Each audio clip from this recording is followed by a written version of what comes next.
Canto 1. When I had journeyed half of our life's way, I found myself within a shadowed forest, for I had lost the path that does not stray. Ah, it is hard to speak of what it is, that savage forest, dense and difficult, which even in recall renews my fear. So bitter, death is hardly more severe. But to retell the good discovered there, I'll also tell the other things I saw. I cannot clearly say how I entered the wood. I was so full of sleep just at the point where I abandoned the true path. But when I'd reached the bottom of a hill, it rose along the boundary of the valley that had harassed my heart with so much fear. I looked on and saw its shoulders clothed already by the rays of that same planet, which serves to lead men straight along all roads.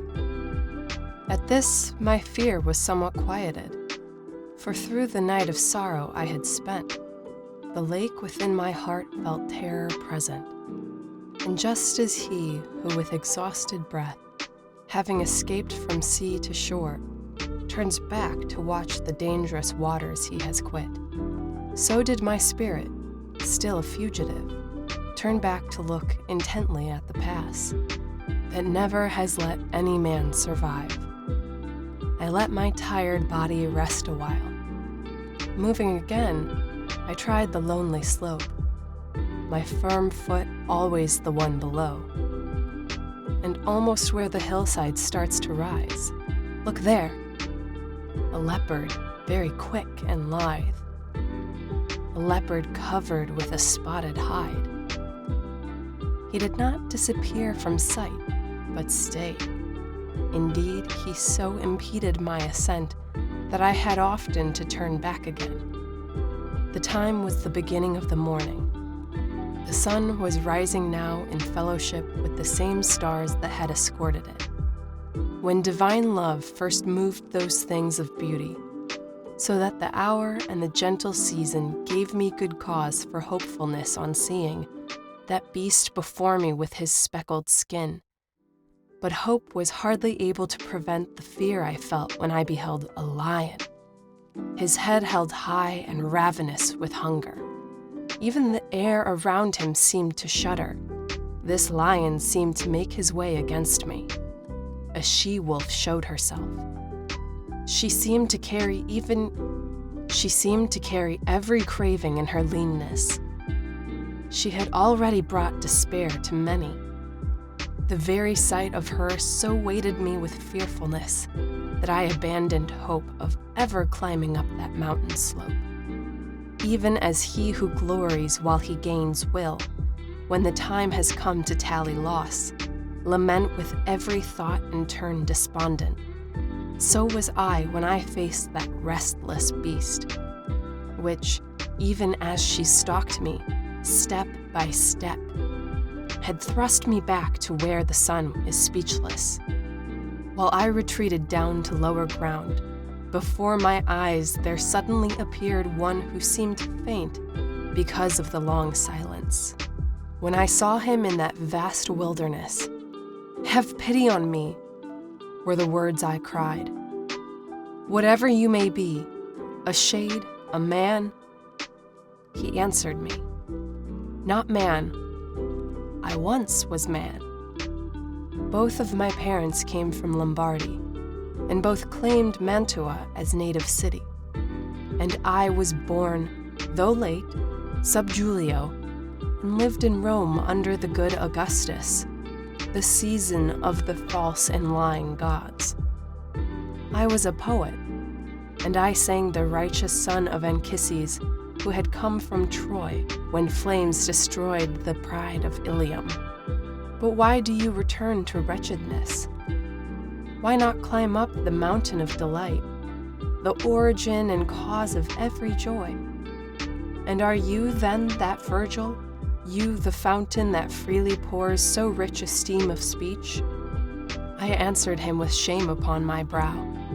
O light and honor of all other poets, May my long study and the intense love that made me search your volume serve me now. You are my master and my author. You, the only one from whom my writing drew the noble style for which I have been honored. You see the beast that made me turn aside. Help me, O famous sage, to stand against her, for she has made my blood and pulses shudder. It is another path that you must take, he answered when he saw my tearfulness.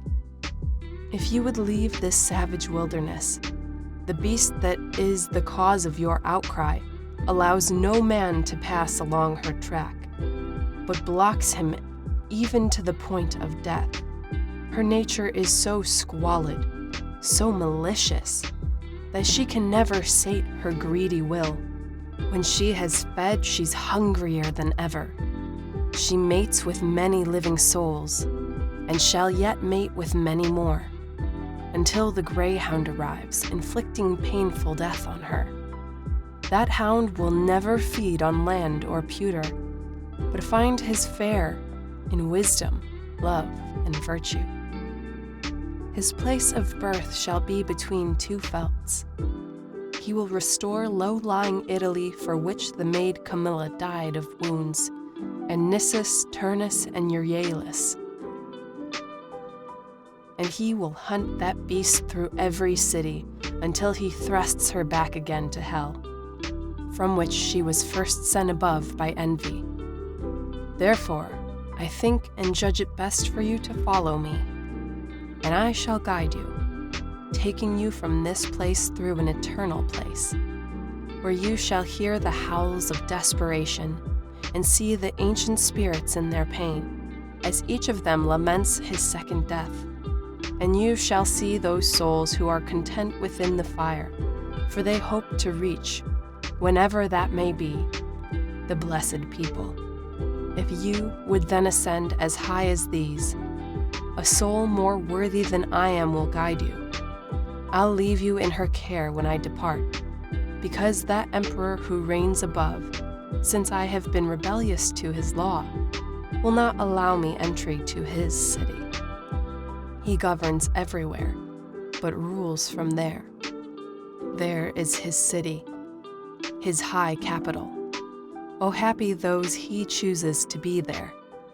And I replied, O poet, by that God whom you had never come to know, I beg you that I may flee this evil and worse evils, to lead me to the place of which you spoke, that I may see the gateway of St. Peter and those whom you describe as sorrowful. Then he set out, and I moved on behind him. Canto 2. The day was now departing.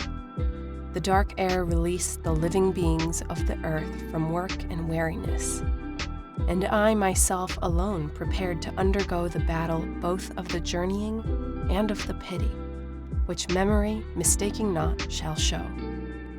O Muses, O high genius, help me now. O memory that set down what I saw, here shall your excellence reveal itself. I started. Poet, you who are my guide, see if the force in me is strong enough, before you let me face that rugged pass.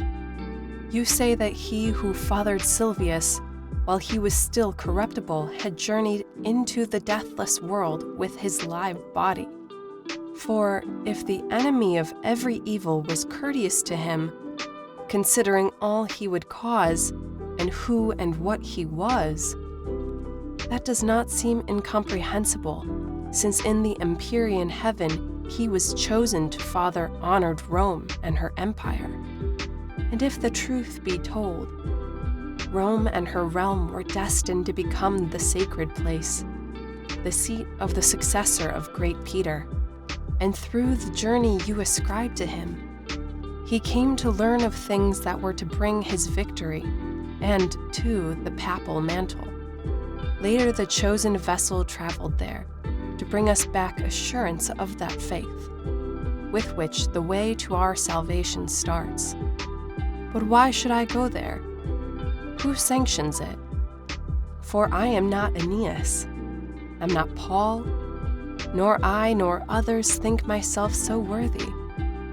Therefore, if I consent to start this journey, I fear my venture may be wild and empty. You are wise. You know far more than what I say.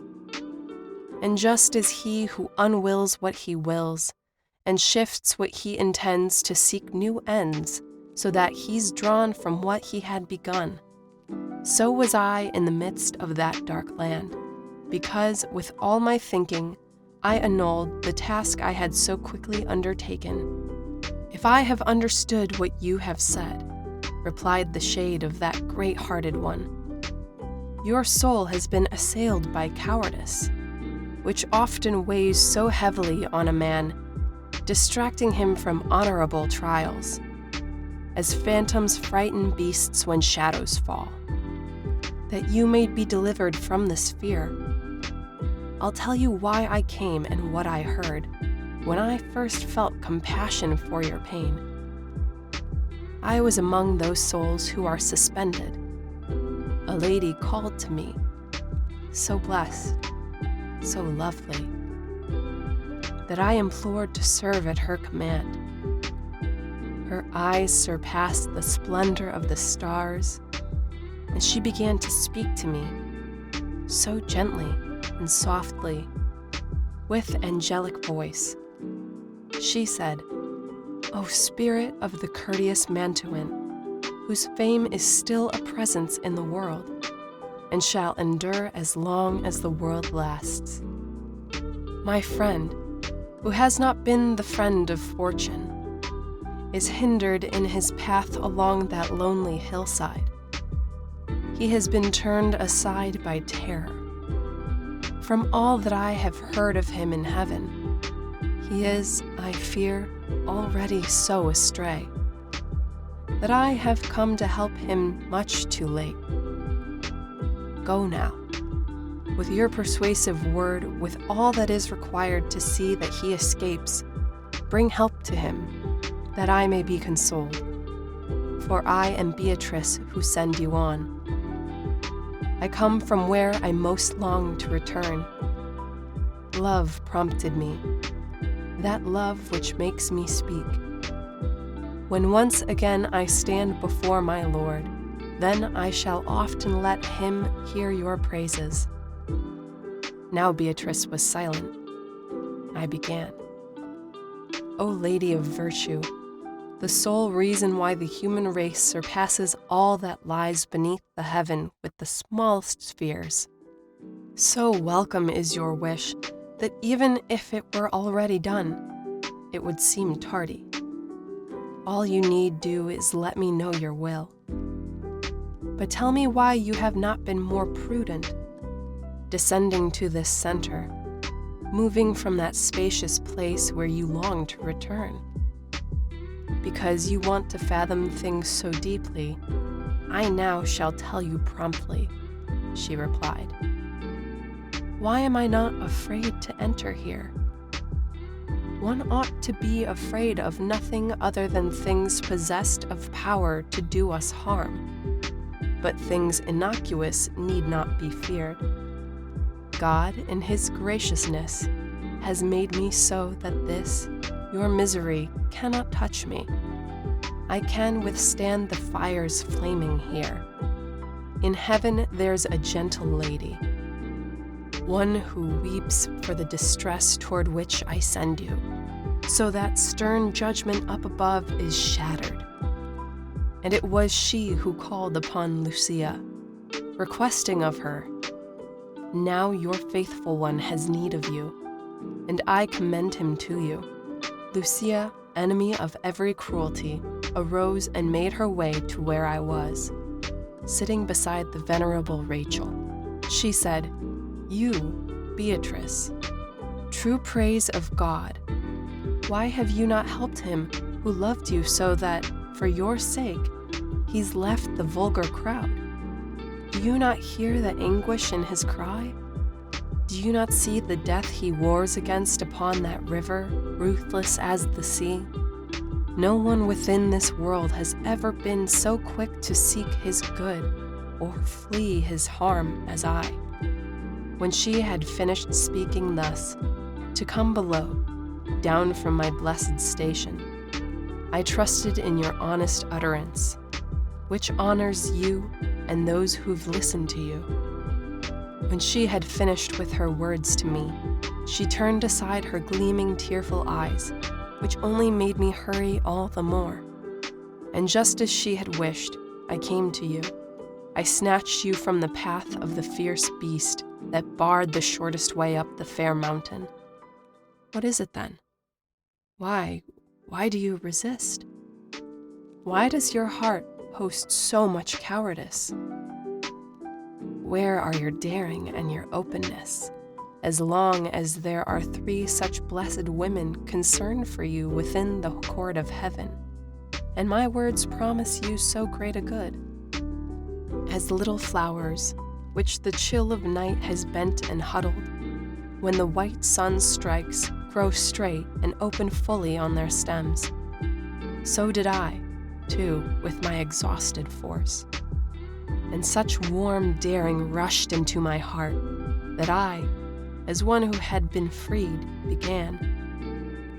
O she compassionate who has helped me, and you who, courteous, obeyed so quickly the true words that she had addressed to you. You with your words have so disposed my heart to longing for this journey. I return to what I was first prepared to do. Now go. A single will fills both of us. You are my guide, my governor, my master. These were my words to him. When he advanced, I entered on the steep and savage path. Canto 3. Through me the way into the suffering city. Through me the way to the eternal pain. Through me the way that runs among the lost. Justice urged on my high artificer. My maker was divine authority, the highest wisdom and the primal love.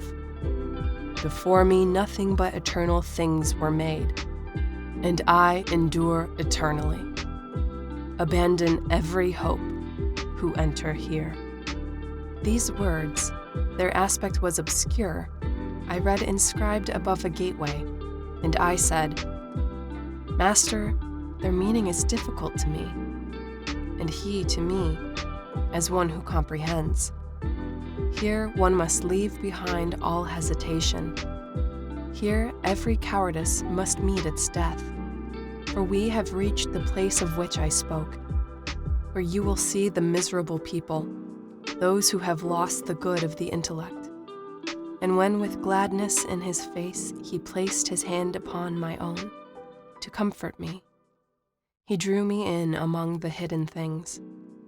Here sighs and lamentations and loud cries were echoing across the starless air, so that as soon as I set out, I wept.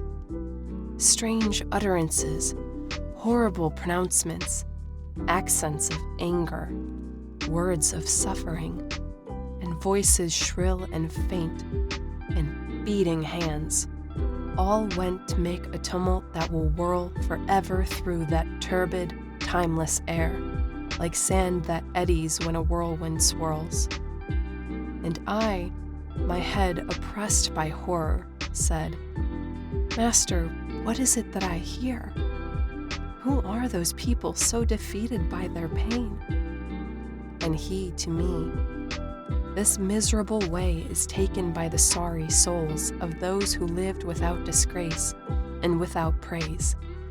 They now commingle with the coward angels, the company of those who were not rebels, nor faithful to their God, but stood apart.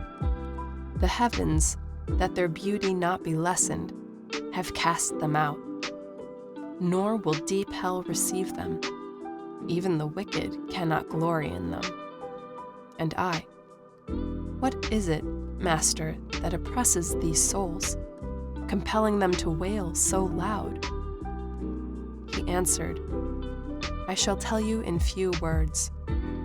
Those who are here can place no hope in death, and their blind life is so abject that they are envious of every other fate. The world will let no fame of theirs endure. Both justice and compassion must disdain them. Let us not talk of them, but look and pass. And I, looking more closely, saw a banner that, as it wheeled about, raced on, so quick that any respite seemed unsuited to it. Behind that banner trailed so long a file of people, I should never have believed that death could have unmade so many souls. After I had identified a few, I saw and recognized the shade of him who made, through cowardice, the great refusal. At once I understood with certainty. This company contained the cowardly, hateful to God and to his enemies. These wretched ones, who never were alive, went naked and were stung again and again, by horseflies and by wasps that circled them. The insects streaked their faces with their blood, which, mingled with their tears, fell at their feet, where it was gathered up by sickening worms. And then, looking beyond them, I could see the crowd along the bank of a great river, at which I said, "Allow me now to know, who are these people, Master, and what law has made them seem so eager for the crossing, as I can see despite the feeble light?" And he to me, "When we have stopped along the melancholy shore of Acheron, then all these matters will be plain to you." At that, with eyes ashamed, downcast, and fearing that what I said had given him offense, I did not speak until we reached the river. And here, advancing toward us in a boat, an aged man, his hair was white with years, was shouting, "Woe to you, corrupted souls! Forget your hope of ever seeing heaven. I come to lead you to the other shore, to the eternal dark, to fire and frost. And you approaching there, you living soul, keep well away from these. They are the dead." But when he saw I made no move to go, he said, "Another way and other harbors, not here, will bring you passage to your shore. A lighter craft will have to carry you. My guide then, Charon, don't torment yourself. Our passage has been willed above, where one can do what he has willed, and ask no more." Now silence fell upon the woolly cheeks of Charon, pilot of the livid marsh, whose eyes were ringed about with wheels of flame. But all those spirits, naked and exhausted, had lost their color, and they gnashed their teeth as soon as they heard Charon's cruel words. They execrated God and their own parents and humankind, and then the place and time of their conception seed and of their birth. Then they foregathered, huddled in one throng, weeping aloud along that wretched shore, which waits for all who have no fear of God. The demon Charon, with his eyes like embers, by signaling to them, has all embark. His oar strikes anyone who stretches out. As in the autumn, leaves detach themselves, first one and then the other, till the bough sees all its fallen garments on the ground. Similarly, the evil seed of Adam descended from the shoreline one by one. When signaled, as a falcon, called will come. So do they move across the darkened waters. Even before they reach the farther shore, new ranks already gather on this bank. "My son," the gracious master said to me, "those who have died beneath the wrath of God, all these assemble here from every country, and they are eager for the river crossing because celestial justice spurs them on, so that their fear is turned into desire. No good soul ever takes its passage here.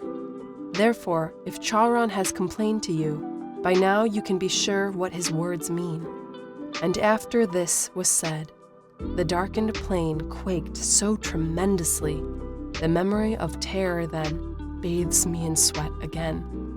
A whirlwind burst out of the tear-drenched earth, a wind that cracked with a blood-red light, a light that overcame all my senses, and like a man whom sleep has seized, I fell.